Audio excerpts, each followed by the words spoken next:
안녕하세요. 2024년 8월 27일 화요일입니다. 오늘은 시편 105편 12절부터 23절까지입니다. 제가 읽겠습니다. 그때 그들의 사람의 수가 적어 그 땅에 나그네가 되었고 이 족속에게서 저 족속에게로 이 나라에서 다른 민족에게로 떠돌아 다녔도다. 그러나 그는 사람이 그를 억압하는 것을 용납하지 아니하시고 그들로 말미암아 왕들을 꾸짖어 이르시기를 나의 기름 부은 자를 손대지 말며 나의 선지자들을 해하지 말라 하셨도다. 그가 또 그 땅에 기근이 들게 하사 그들이 의지하고 있는 양식을 다 끊으셨도다. 그가 한 사람을 앞서 보내셨으며 요셉이 종으로 팔렸도다. 그의 발은 착고를 차고 그의 몸은 쇠사슬에 매였으니 곧 여호와의 말씀이 응할 때까지라. 그의 말씀이 그를 단련하였도다. 왕이 사람을 보내어 그를 석방하며 뭇 백성의 통치자가 그를 자유롭게 하였도다. 그를 그의 집의 주관자로 삼아 그의 모든 소유를 관리하게 하고 그의 뜻대로 모든 신하를 다스리며 그의 지혜로 장로들을 교훈하게 하였도다. 이에 이스라엘이 애굽에 들어가며 야곱이 함의 땅에 나그네가 되었도다. 아멘. 네, 무엇인가 약속을 하면요 당장에 해주지 않는다고 막 보채는 아이들이 있잖아요. 다음에 이렇게 해줄게, 다음에 그거 사줄게 하면 당장이라도 달려가서 지금 안 해주면 안 된다고 막 그렇게 해달라고 했으니까 해달라고 막 떼쓰는 그런 아이들이 있죠. 그 약속을 해준 그 어른들의 마음에서는 적당한 때를 생각하고 있었는데 당장에 해달라고 하면 좀 난감하긴 하죠. 약속을 했으니까 꼭 지키겠지만 그것이 지금은 아니야 라는 것을 설명해 주기가 어려울 때가 많이 있습니다. 자, 그래도 네가 뗐으니까 그 약속 못 지키겠다고 그렇게 말해버리면 내가 그럴 줄 알았다고 하면서 울고불고 하겠지만 언젠가 때가 되어서 그 약속을 지키면 약속이 이루어진 기쁨을 함께 하게 되겠죠. 하나님은 가나안 땅을 주어 너희의 기업이 되게 하시겠다고 그렇게 약속하셨는데 그것이 말씀하신 그날에 당장에 실현되는 것은 아니었습니다. 그렇다고 그 다음날 이루어지는 일도 아니었죠. 언제라고 말씀하지는 않으셨지만 지금 당장 몇 명이지도 않은데 하늘의 별과 같이 바다의 모래와 같이 그렇게 많아질 것이라는 말이 쉽게 받아들여지겠습니까? 어느 세월에 그게 되겠느냐며 회의적이 되거나 그렇게 되기만 하면 좋겠지만 강력한 나라들 사이에서 그게 가능하긴 할까 싶은 그런 마음이 들기도 하겠죠. 창세기 15장에서요 아브라함이 그 약속을 받았지만 그것이 실현되기까지는 수백 년이 걸린 겁니다. 아브라함은 하나님의 약속을 그대로 믿었습니다. 뭐 계약서를 쓴 것도 아니고 뭐 하나님이 엄청나게 화려한 프리젠테이션을 해가면서 막 아브라함을 설득하고 감동시키셔서 그렇게 체결한 약속이 아니었잖아요. 하나님 그냥 말씀만 하신 거잖아요. 그래서 아브라함이 믿음의 조상이라고 불리는 거죠.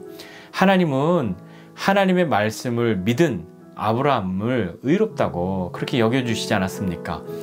가나안 땅을 주시고 기업이 되도록 하시겠다고 하는 그 약속이 당장 그 다음날에 이루어질 수 없었던 이유를 시편 기자는 그때 사람의 수가 너무 적어서 그 땅에 나그네가 되어서 이 족속에게서 저 족속에게로 이 나라에서 다른 민족에게로 그렇게 떠돌아 다녔다고 말하고 있습니다.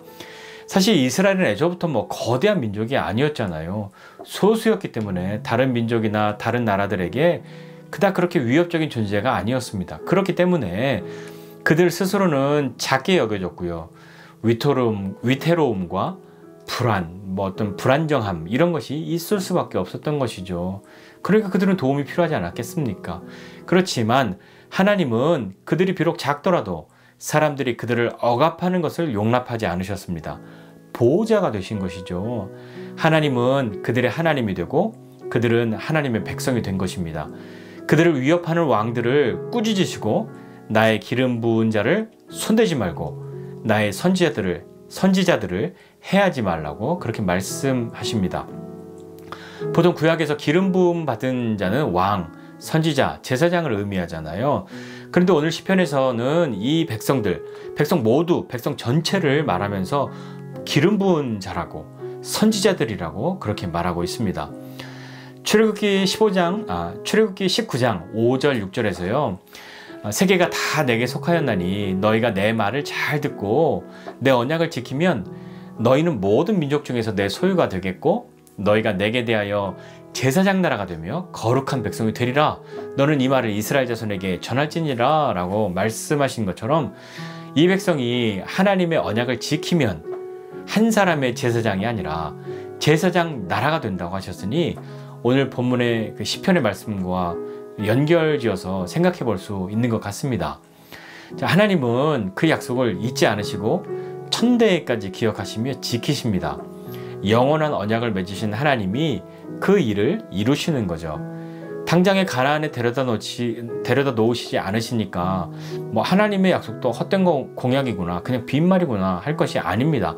하나님은 그런 분이 아니시죠. 하나님은 그 약속을 지키십니다. 오늘 시편 기자는 우리가 잘 알고 있는 요셉의 이야기를 하고 있습니다. 아브라함의 자손들이 가나안 땅에 살 때에 그 땅에 기근이 들게 하셔서 그들이 의지하고 있는 양식을 다 끊으셨고 그에 앞서서 한 사람 요셉이 종으로 팔려간 거죠. 그는 하나님이 먼저 보내셨음에도 착고와 쇠사슬에 매였습니다.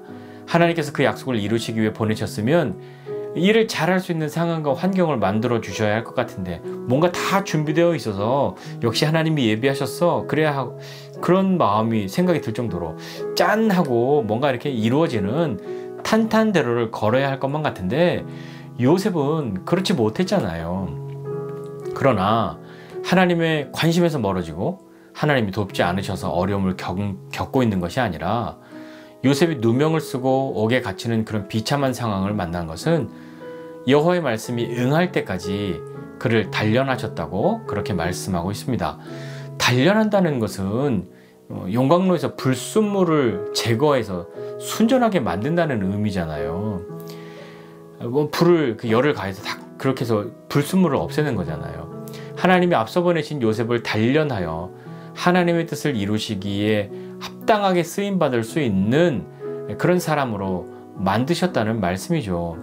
하나님은 요셉을 말씀으로 단련하셔서 또 어려움 이런 가운데서도 하나님을 향한 신뢰를 잃지 않고 견디고 하나님을 의식하고 살았던 그를 사용하십니다. 하나님의 말씀 앞에 그가 진실한 사람이라는 것을 증명할 때가 그렇게 되었을 때 그를 애굽의 주관자로 삼아서 하나님의 뜻을 따르고 주신 지혜로 다스리는 자가 되었고 아무도 풀지 못했던 하나님이 바로에게 보이신 꿈을 해석해서 7년의 풍년과 7년의 흉년을 준비할 수 있게 하셨습니다. 그때가 되어서야 이스라엘이 애굽에 들어갈 수 있도록 하셨잖아요. 종으로 팔려왔던 요셉이 애굽의 실질적인 통치자가 되어서 그 대흉년의 기간 동안 하나님의 백성들을 살 수 있도록 그렇게 보살피셨습니다. 그러고 보면 우리도 공부나 운동 이런 것도 한 번에 잘하게 되는 게 별로 없잖아요. 가끔 천재들이 있긴 합니다만 모두가 그런 것은 아니지 않습니까? 거의 대부분의 사람들은 열심히 준비하고 훈련하고 연습하고 시도해보고 막 해보면서 온갖 실패를 경험하면서 그런 시간들이 필요한 거죠. 처음에는 미비할지라도요, 그 시간들이 쌓여서 어느 날 힘을 발휘하기 시작하는 그런 것이니까요. 오늘 우리는 무엇을 의지하고 무엇으로 우리를 단련하고 있습니까? 양식을 쌓아두고 그걸 의지하고 있습니까? 다른 것들을 의지함으로 하나님을 볼 수 없게 된다면요, 하나님은 그것들을 끊으셔서라도 하나님을 보도록 하실 겁니다. 그렇게 하는 것이 다른 것에 마음을 빼앗겨서 하나님을 잃어버리고 그렇게 사는 것보다 낫기 때문이잖아요. 의지하던 모든 것들이 끊어졌을 때 우리는 우리의 시선을 마침내 하나님께로 돌리게 되는, 그러니까 징계가 없으면 하나님을 바라보지 않는 우리의 삶을 언제까지 살아야 하겠습니까? 하나님의 약속은 나의 약속과는 다릅니다. 내가 하나님께 했던 그렇게 무수히 많은 약속들은 다 잊혀지고 잃어버린 것이 되고 포기되고 사라진 것이 되어버렸을지라도 하나님이 내게 하신 약속들은 잊혀지지 않고 잃어버린 것이 된 것이 아니라 또 포기되어진 것이 아니라 여전히 유효한 약속인 거죠. 아직 이루어지지 않았을 뿐 그 약속은 유효합니다. 하나님이 신실하시기 때문에 그 약속을 지키실 겁니다. 그래서 우리를 단련하십니다. 하나님의 단련이 쉽지 않을 때도 많이 있죠. 그렇지만 단지 우리에게 고통을 주시는 것이 목적이 아니라 우리를 단련하셔서 하나님께서 사용하실 수 있는 그런 순전한 사람이 되기 위해서 우리를 단련하심을 기억하고 우리의 가는 길을 그분이 아시고 함께 하신다는, 우리를 단련하여 하나님의 뜻을 따름에 있어서 불순물이 없는 순전한 마음과 믿음으로 나아갈 수 있는 그런 사람이 되게 하신다는 것을 믿고 오늘 우리에게 허락하신 하루를 믿음으로 살아가는 저와 여러분 모두가 되시기를 주님의 이름으로 축복합니다. 기도하겠습니다. 하나님 아버지, 은혜와 사랑을 감사드립니다. 하나님 우리의 가는 길 주님이 하시고 우리의 가는 길 홀로 가게 두지 않으시고 우리를 버리신 것이 아니라 주님의 뜻이 이루어짐에 합당하게 쓰일 수 있는 사람이 되기 위하여 우리를 단련하심을 믿습니다.